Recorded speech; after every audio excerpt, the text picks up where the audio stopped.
Welcome to my educational channel విద్యా ఉద్యోగ సమాచారానికి స్వాగతం.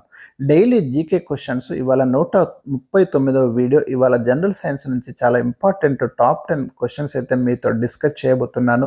వివిధ కాంపిటేటివ్ ఎగ్జామ్స్లో ఇదివరకే అడిగే అవకాశం ఉన్నటువంటి ప్రశ్నలు ఇక్కడ తీసుకోవడం అనేది జరిగింది. ఛానల్ని సబ్స్క్రైబ్ చేయండి. అదేవిధంగా వీడియో చూస్తున్న ప్రతి ఒక్కరూ లైక్ చేయండి. మీరు ఎక్కువ మంది లైక్ చేయడం వల్ల ఇది ఎక్కువ మందికి అయితే రీచ్ అవుతుంది. మీకు మరింత నాణ్యమైన కంటెంట్ అయితే వచ్చే అవకాశాలు ఉన్నాయి. క్వశ్చన్ నెంబర్ 1 ఇవాళ మానవుడి నుండి సేకరించి నిల్వ ఉంచిన రక్తాన్ని ఎన్ని రోజుల లోపల వినియోగించాలి? సాధారణంగా బ్లడ్ బ్యాంకులో ఒకసారి మనం రక్తాన్ని స్టోర్ చేసిన తర్వాత దాన్ని 35 to 45 డేస్ లోపలనే ఉపయోగించడం అనేది జరుగుతుంది. ఇది రైట్ ఆన్సర్ అండి. క్వశ్చన్ నెంబర్ 2 బ్లడ్ బ్యాంకులో నిల్వ ఉంచిన రక్తం గడ్డకట్టకుండా ఉండడానికి ఉపయోగించే రసాయనిక పదార్థం ఏది? డైరెక్ట్గా ఆన్సర్ ఇచ్చాను. సోడియం సిట్రేట్ని అయితే మనకు బ్లడ్ బ్యాంకులో రక్తం గడ్డకట్టకుండా ఉండడానికి ఉపయోగిస్తారు. క్వశ్చన్ నెంబర్ 3 రేడియో ధార్మికత వల్ల మన శరీరంలో మొట్టమొదట ప్రభావితమయ్యే భాగం ఏది?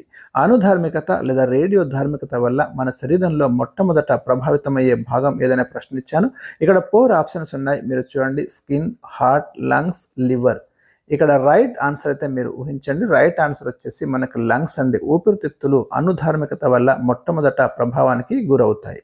క్వశ్చన్ నెంబర్ 4 పొగాకులో ఉండే ఆరోగ్యానికి హాని కలిగించే పదార్థం ఏది? పొగాకులో ఉండే నికోటిన్ అనే పదార్థము మన ఆరోగ్యానికి అయితే హాని కలిగిస్తుంది. అందుకే సిగరెట్లో కానివ్వండి, ఇతర పొగాకు ఉత్పత్తులు వాడడం వల్ల ఈ నికోటిన్ బాడీలోకి చేరి మరి పెద్ద మొత్తంలో డ్యామేజ్ కావడానికి అయితే అవకాశాలు ఉన్నాయి. క్వశ్చన్ నెంబర్ 5 వేటి ఆధారంగా ఒక చెట్టు యొక్క వయస్సును నిర్ధారిస్తారు? ఒక చెట్టు ఏజ్ నిర్ధారించడానికి మనం ప్రామాణికంగా తీసుకునేది ఆ చెట్టు కాండంలోని వార్షిక వలయాలండి. వీటిని మనం యాన్యువల్ రింగ్స్ అంటాము, గుర్తుంచుకోండి. వీటి ఆధారంగానే ఆ చెట్టు యొక్క ఏజ్ అనేది నిర్ధారించడం జరుగుతుంది. ఇది చాలాసార్లు మనకు ప్రీవియస్ క్వశ్చన్. క్వశ్చన్ నెంబర్ 6 వ్యాధి నిరోధక శక్తిని కలిగించడంలో ఇమ్యూనిటీని కలిగించడంలో ఏ విటమిన్ కీలక పాత్రను పోషిస్తుంది? విటమిన్ సి మనకు వ్యాధి నిరోధక శక్తిని కలిగించడంలో కీలక పాత్రను పోషిస్తుంది. ఆ పులుపు పదార్థాలు ఉసిరి, నిమ్మ, సిట్రస్ జాతికి చెందిన పదార్థాలలో ఎక్కువగా ఈ విటమిన్ సి అనేది మనకు లభిస్తుంది. దీని యొక్క కెమికల్ నేమ్ వచ్చేసి మనకు ఆస్కార్బిక్ ఆమ్లం, గుర్తుంచుకోండి. ఇది లోపిస్తే మనకు వచ్చే వ్యాధి స్కర్వీ వ్యాధి అంటామండి.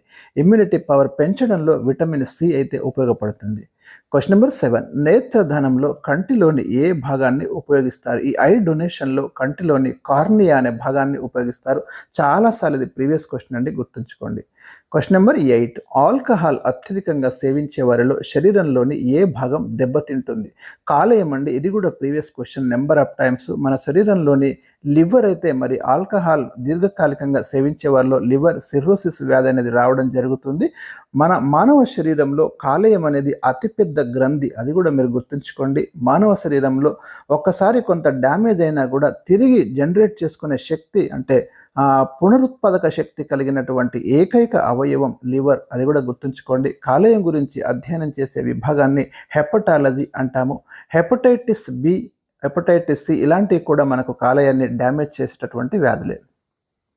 క్వశ్చన్ నెంబర్ 9 కాయలను కృత్రిమంగా పండించడానికి ఏ రసాయన పదార్థాన్ని ఉపయోగిస్తారు? ఇథిలిన్ అనే రసాయన పదార్థాన్ని ఉపయోగిస్తారు. క్వశ్చన్ నెంబర్ 10 మలేరియా వ్యాధిని కలుగజేసే ప్రోటోజోవా వర్గానికి చెందిన పరాన్నజీవి ఏది? మనకి దోమల ద్వారా మలేరియా వ్యాప్తి చెందుతుందండి. అయితే ఆ దోమ ఒక వాహకంగా పనిచేస్తుంది. ఇక్కడ ఆడ ఎనాపిలస్ దోమ ద్వారా ప్లాస్మోడియం పరాన్నజీవి అయితే మానవ శరీరంలోకి చేరి మలేరియా వ్యాధిని కలిగిస్తుంది. అంటే మీరు ఇక్కడ గుర్తుంచుకోవాల్సింది, ఈ ప్రోటోజోవా వర్గానికి చెందిన ప్లాస్మోడియం వైవాక్స్, ప్లాస్మోడియం పాల్సిపారం లాంటి అయితే మనకు మలేరియా వ్యాధిని కలగజేస్తాయి. వీటిని తీసుకువచ్చే వాహకంగా పనిచేసేది ఏది అంటే ఆడ ఎనాపిలస్ దోమ. కాబట్టి క్వశ్చన్ జాగ్రత్తగా చూసి మీరు వాహకం అడుగుతున్నాడా లేదా ఆ వ్యాధిని కలిగించే పరాన్నజీవి అడుగుతున్నాడా గుర్తించి మీరు ఆన్సర్ చేయాల్సి ఉంటుంది. సో ఇవి నేను ఈరోజు మీతో డిస్కస్ చేసినటువంటి వెరీ ఇంపార్టెంట్ క్వశ్చన్స్. మరికొన్ని క్వశ్చన్స్తో మీకైతే రేపు వీడియో అందిస్తాను. Thank you for watching. Like this video, subscribe the channel.